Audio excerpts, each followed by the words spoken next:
93 centimeters in feet? First of all, we need to know the value of 1 centimeter in feet. It's always 1 centimeter equals 0.03280839895 feet. Now we have to multiply 0.03280839895 by 93.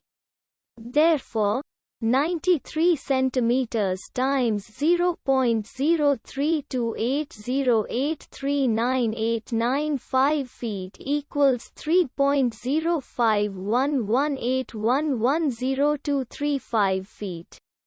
So, in other words, 93 centimeters equals 3.0511811035 feet. We hope you have enjoyed this video. Please like and subscribe to our channel for more videos like this.